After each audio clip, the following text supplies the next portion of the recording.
Ассалаумағалейкум. Егер көз зинасын жасасақ, дәрет бұзыла ма дейді? Жоқ, бұзылмайды. Бұзылмайды. Көз зинасынан бұзылмайды. Көз зинасы деген не? Зинал айнин надару ва зинал лисанин нутқ. Көздің зинасы харамға қарау.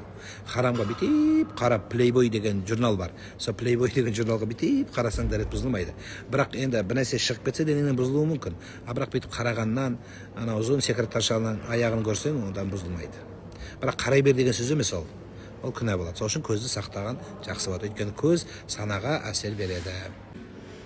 Қабылбек ұстаздың пікірін айтады, не дейсіз? Дұрыс деймін. Дұрыс дейміз. Біз пендеміз, қателесеміз. Әулие ешкім жоқ. Қателеспейтін тек қана Мұхаммед пайғамбарымыз бен Алла, ол кісі мағсум, және Алла тағала, қалған бәріміз пендеміз, қателесеміз. Сол қателесіп жүріп, мен қолымнан келген еңбегім жасап, сол күшті имамдарға өткізіп беремін. Міне мен қолымнан келген жасадым. Енді ары қарай сендер түзетіп алыңдар деп беремін. Ол туралы айтқанбыз бар.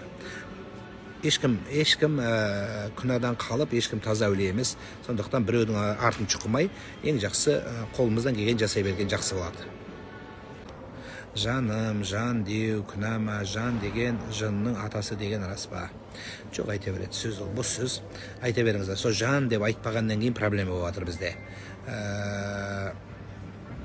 Айтыңыздар жанды. Ата-аналарыңызға, әйелдеріңізге, күйеулеріңізге, балаларыңызға жаным деп сөйлеген еліміз біз. Аяулым, ардақтым, балам, ботам деп сөйлеген еліміз. Біз әкең шешең деген ел емеспіз. Қазір аузымыз боғауыз, былапыт болды. Жасының да, үлкенің де, кішісінің де, молдасының да екі сөзінің бірі боғауыз болды. Ана өздеріңіз TikTok пенен Instagramда жазып атқандар оқып атқан шығарсыздар. Сол имамдардың біразының ішіне намаз оқитындардың, мен бекер айтқан жоқпын, намаз оқитындардың деп. Ішінде бір-екеуінің аккаунттарын жазғандарын бейтіп кішкене скриншоттап қойып қойдым. Ертең бір тәубесіне келіп жатса бір көрсетіп қояйын. Осындаймыз деп. Сондықтан тағы айтам, біреудің намаз оқығаны сізді алдап қоймасын. Сіз де өзіңізді алдап қоймаңыз намаз оқып жүргеніңізбен. Темекі шегіп намаз оқыса не болады? Намазы қабыл болады, күнәсі болады, макрух болады, әдепсіздік болады. Әдейілеп істесе арамға дейін өтеді. Мәйітті жуындыруға баласы болмаса қызы кіруге бола ма? Еркекті еркек, әйелді әйел ғана жуылады. Яғни еркек адам қайтыс болса, папасы қайтыс болса, баласы жуындыра алады, анасы қайтыс болса, қызы ғана жуылады. Бала кіремейді жүрге ол бала. Бірақ ең дұрысы өзінің жақындары туған дұрыс. Миск жаққан дұрыс па? Дұрыс, бірақ қатты иіс шыққан дұрыс емес. Үйде жағыңыздар. Әйел кісілер күйеулеріңізге жағыңыздар.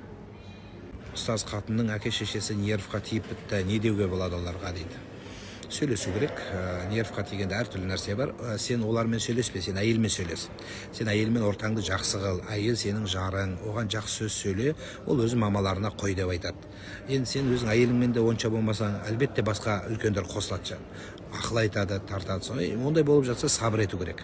Сабыр ету керек. Түсіндіріп айту керек, семьяны түзету керек. Енді ол былай ғой, қыз кезінде бәрі жақсы, жаман әйел қайдан шығады деген қазақтың жақсы сөзі бар.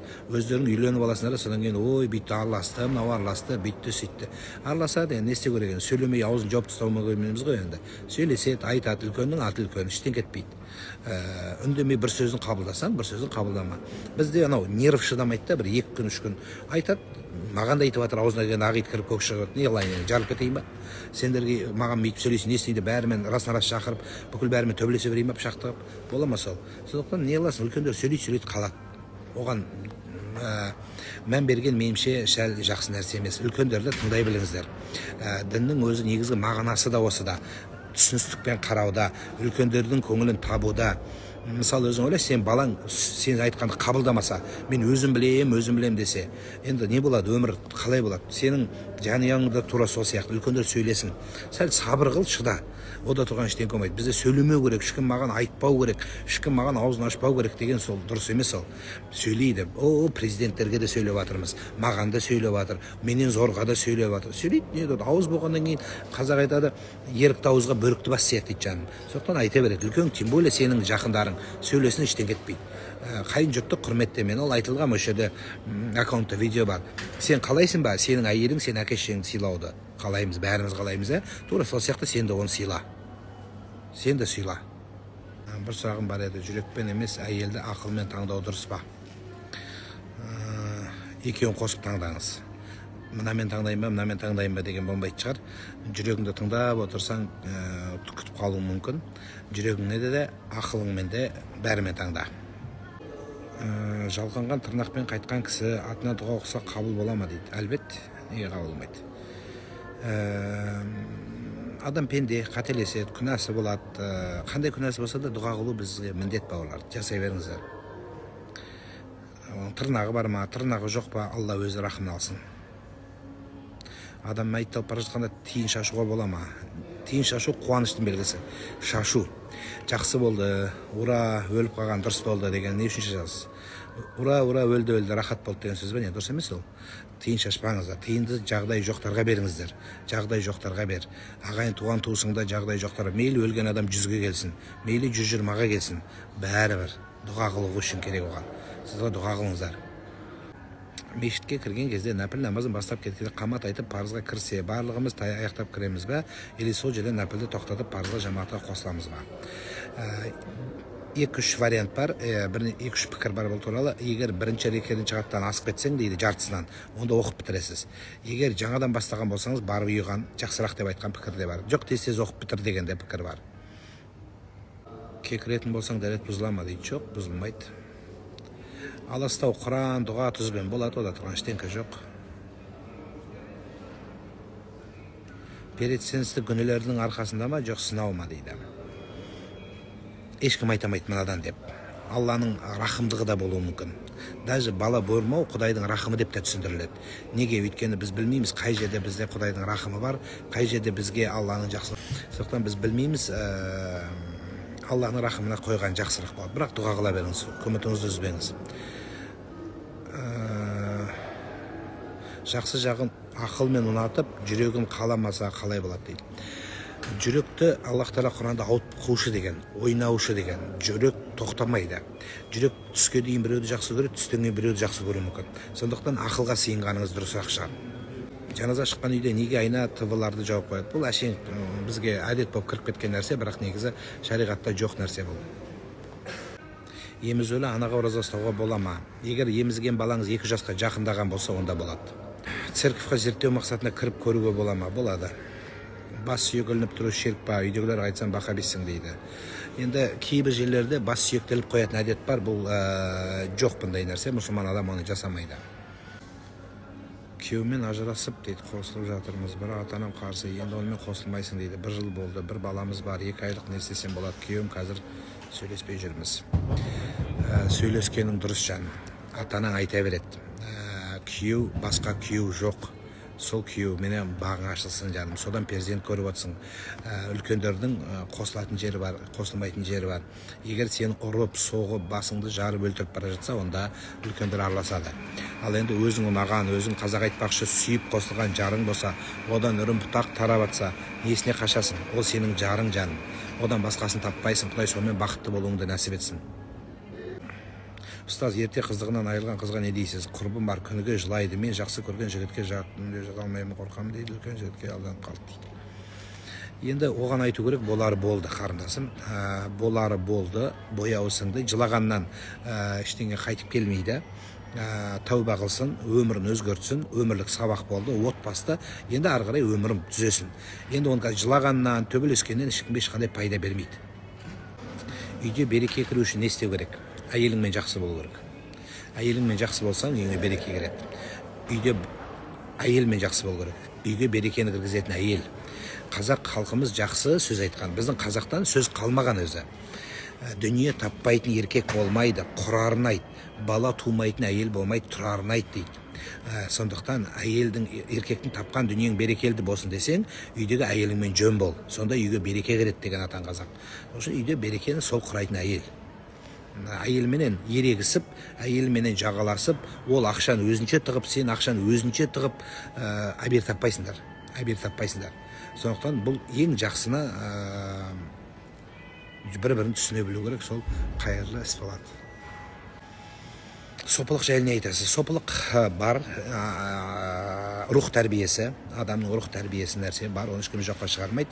Бірақ қазіргі сопымын деп жүргендерге кішкене келіспейтін жеріміз бар. Енді адам әркім өз таңдауы бар. Бокспен айналысуға талас бар, біреулер болады дейді, болмайды дейді, өйткені адамның басына ұрған үшін болады деп айтқандар да бар, болмайды деп айтқандар да бар. Өзіңіз ықтиярыңыз. Күндіз күйеуім ұрып тебеді, түнде ұялмай келіп құшақтап қалайды, не жасауға болады, ақылыңыз айтыңызшы дейді. Басынан ұрдырғасың, сен өзің соған үйренгенсің, сондықтан бұны бір жағына шығару керек. Үлкендер бар, енді бір күні жақсап теуіп сені майып қылып инвалид қылып қойса, кімге керексің сен? Қазір сау әйел керек жоқ ешкімге, ауру әйел кімге керек? Сондықтан көріңіз, өмір сіздікі. Өмір бойы таяқ жеп жүрген өзіңе ұнаса, таяқ жеп жүре беріңіз. Жоқ десе, отырып дұрыстап шешу керек, сөйлесу керек. Сен мал емессің, бірақ кетемін, ажырасам деген сөзге бармау керек, бірақ түсіндіру керек. Ұстаз, қыз бала тәрбиесі жайлы айтыңызшы, еш тыңдамаса ұрып тәрбиелеуге бола ма? Жоқ, болмайды. Әйелді ұру деген сөз ажырасудың алдында тұру деген сөз. Қыз баланы ұру деген сөз оның жүрегін жарақаттау деген сөз. Донорство разрешается, вы с нами разрешается при условии, что родственники будут согласны, и сам человек должен быть в адекватном состоянии, при этом он может подарить любой орган вне ущерб себя. Баланың тілін, ойлау, қабілетін дамыту бойынша шариғатымызда амалдар бар ма? Шариғаттың қамтымаған нәрсесі жоқ. Шариғаттың қамтымаған нәрсесі жоқ, бәрін қамтыған. Фитнес бар ғой, фитнес. Фитнеске барғанда қалай барасың, соға дейін қамтыған. Шариғат туалетке кіріп шығуды қамтыған біздің шариғатымыз, баланың тәрбиесінде ешқашан қалдырмаған. Баланың тілін шығару бәрін қамтыған. Тек қана соған біз амал етуіміз керек. Видеозвонокпен дем салып емдейтін әшейін нәрсе ол. Алан Чумак деген өткен. Кашпировский екен, сол сияқты өтірік нәрсе ол. Спутникпен оқитындар шығып жатыр қазір. Кімнің Илон Масктың Starlink деген несі бар, спутнигі. Сол спутникпен дем салатындар шығыпты қазір, свежий.